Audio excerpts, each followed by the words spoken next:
नमस्कार, मैं अभिषेक कुमार नेशन 24 से। और हम जिस जगह पे हैं और जिस विधानसभा क्षेत्र में हैं वो पूर्णिया विधानसभा क्षेत्र है। लोकतंत्र का महापर्व जो है चुनाव है और उसी की तैयारी में बहुत ज़्यादा मात्रा में सारे प्रत्याशी लगे हुए हैं। और बिहारियों के लिए जो महापर्व है वो होता है छठ। अब सूपा देख के आपको याद आ रहा होगा, छठ जो है बहुत महापर्व है, छठ आने वाला है। लेकिन अभी जो हमारे बगल में प्रत्याशी बैठे हैं ये छठ की तैयारी के लिए नहीं बैठे हैं, ये लोकतंत्र के महापर्व की तैयारी के लिए बैठे हैं। और इनका चुनाव चिन्ह है सूपा छाप। इनका टैगलाइन है कि सूपा करेगा सुपड़ा साफ। ये सुपड़ा साफ किसका करेगा सर? देखिए, जब जब धरती पापियों से आक्रांत हुई है तो दैवीय शक्तियों को हस्तक्षेप करना पड़ा है।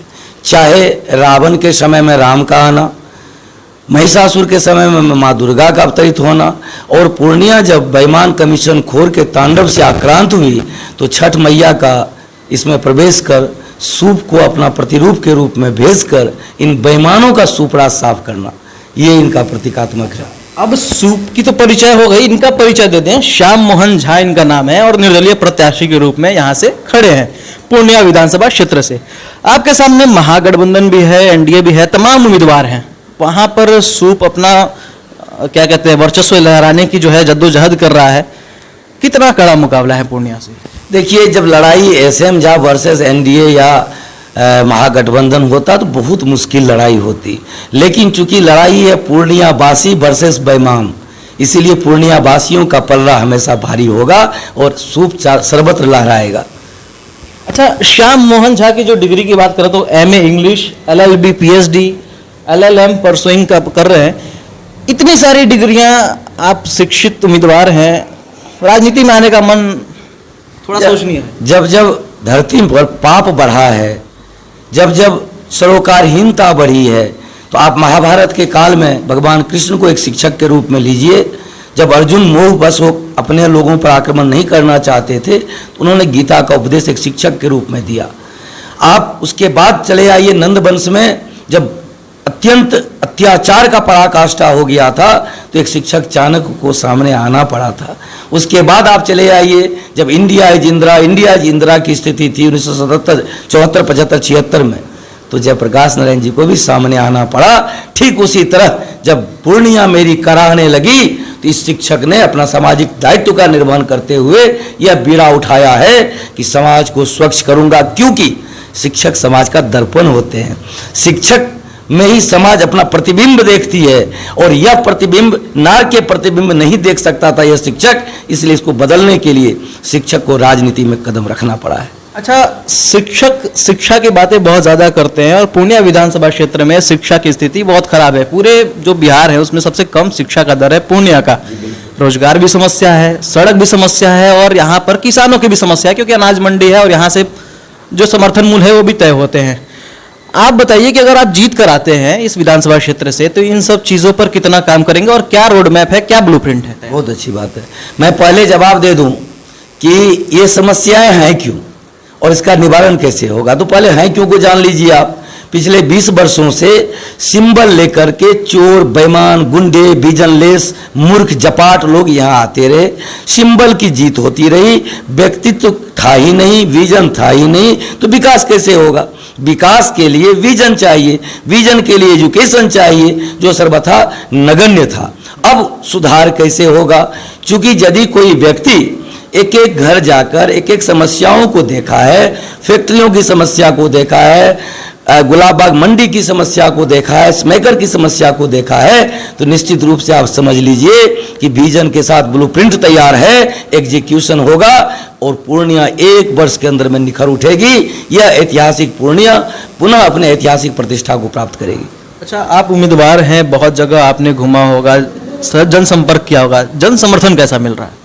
जी देखिए, जन समर्थन का सबसे बड़ा प्रमाण है कि पूर्णिया वासियों ने 50,000 पूर्णिया वासियों ने 10-10 रुपए का चंदा देकर मेरे हाथ को मजबूत किया है कि पूर्णिया को एक सुशिक्षित और विजन वाला व्यक्ति चाहिए जो पूर्णिया नार की स्थिति में सिसक रही है उसका परित्राण करने के लिए। दूसरी तरफ आज आप कहीं भी निकल लें तो चर्चा होती है कि एक निर्दलीय है जो सूप के साथ बेईमानों का सुपड़ा साफ कर दिया है। सर्वत्र एक ही चर्चा है कि सूप की जीत इसलिए नहीं होगी कि इसमें एसएम झा खड़ा है। सूप की जीत इसलिए होगी क्योंकि एक तरफ ईश्वरीय आदेश है। आप देखिए कि हमको नंबर चुनाव आयोग ने दिया है 22। 2 बार आप विन का निशान करते हैं तो 22 होता है।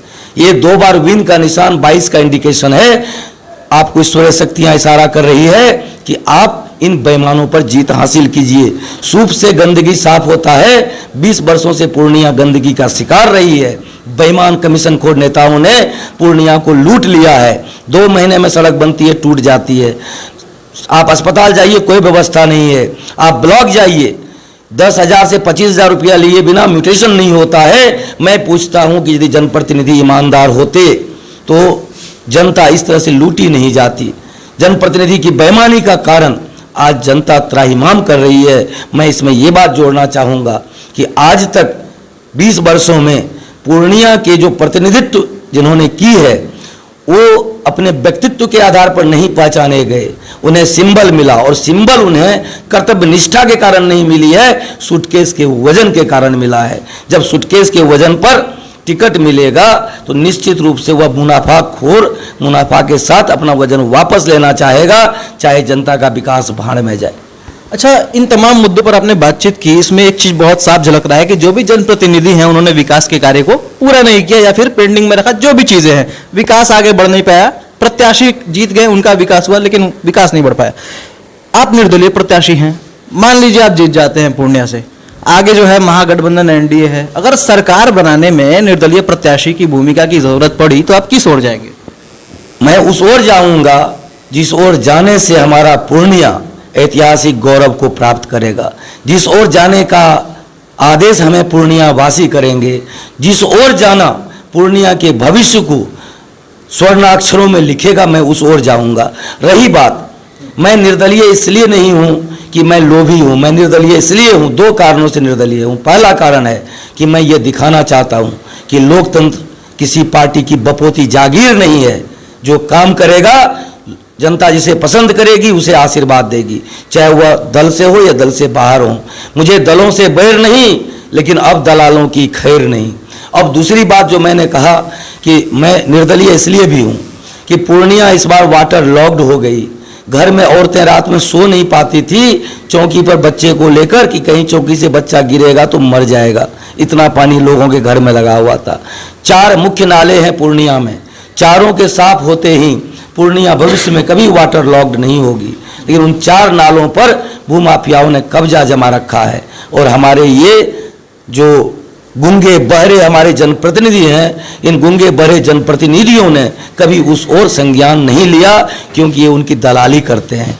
मैं कर सकता हूं क्योंकि मेरा कोई आला कमान नहीं होगा जो मुझे काम करने से रोक दे।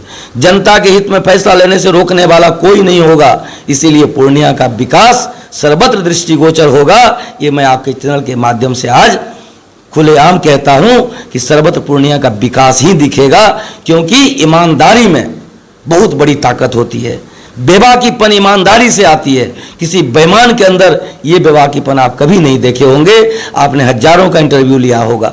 जो सोच के बोलते हैं वो झूठ बोलते हैं, जो पढ़ के बोलते हैं वो भी झूठ बोलते हैं, जो दिल से बोलते हैं वो झूठ नहीं बोलते। चलिए, इतनी बेबाकी से बात हमारे सामने रखने के लिए आपका बहुत बहुत शुक्रिया। आपने हमारे खास कार्यक्रम चुनावी मंथन में समय दिया, इसके लिए जी बहुत बहुत धन्यवाद। देखते रहिए आप नेशन 24। मैं अभिषेक कुमार तमाम बातचीत के साथ फिर रूबरू होऊंगा। तब तक के लिए धन्यवाद।